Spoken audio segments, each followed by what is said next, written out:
Kieran Keane there. That's a classic Eddie O'Sullivan, grumpy manager, post-match, I don't want to do this interview kind of an interview. Yeah, I think it's disappointing that he did that. And I mean, look, we've all been in that position. And you really, whether you're frustrated or angry, whatever you want to put it. And I know Graham Simmons was kind of prodding him a little bit to try and get him going, but he does owe everybody, as a professional coach, an explanation of what he thinks happened in the game, whether it was discipline or whether it was continuity. And that's what people want to hear. They don't want to hear monosyllabic responses.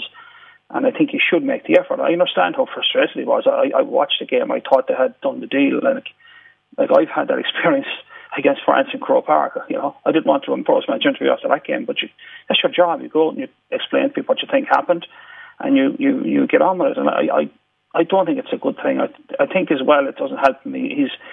He's new in the country, and people always want to embrace coaches who are from overseas, and people coming from overseas to work here, but that doesn't endear him to anybody. He knows what happened, and he could have expounded on it, and he could have explained it, and he just got to get past his upset. It's part of his job, and I think it's just disappointing he did that. I don't think there's a need for it. I think he could have been more gracious in explaining to Sky what he think went wrong, and I said disappointed more than anything. I don't think Kieran Keane realised he was going to be walking into theatre after the game like that, and he was bitterly disappointed. Graham Simmons is the guy who hugged Simon Shaw of 2009. He's the guy who turned around to Sean O'Brien and said immortality beckons.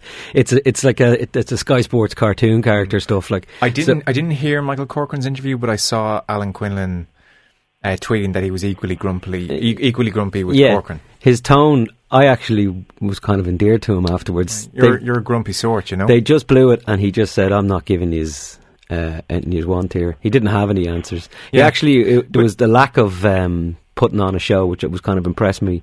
They're in for a long, hard season, and he didn't sugarcoat it at all. So, yeah. But he didn't say anything, Gavin. He didn't sugarcoat it because he said nothing. He didn't answer the question. And I think he's realising that he could be in for a really, really difficult couple of months here with the job he's taken on, and I think that's what part of that was.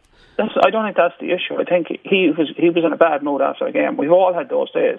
Yeah. I mean, I've had those days where I've lost games, and the last thing you want to do is to see a microphone, which is part of your job to explain to the public and explain to the supporters. And it's media. You should know, you're a journalist. Media is part of professional rugby. Oh yeah, I would have hammered away at him if he had answered like that. Definitely. Coach. He's a professional rugby coach. He's not he's a professional rugby coach in New Zealand. It's his job. It's not like an optional extra. You decide, I'll talk to the press today or I won't.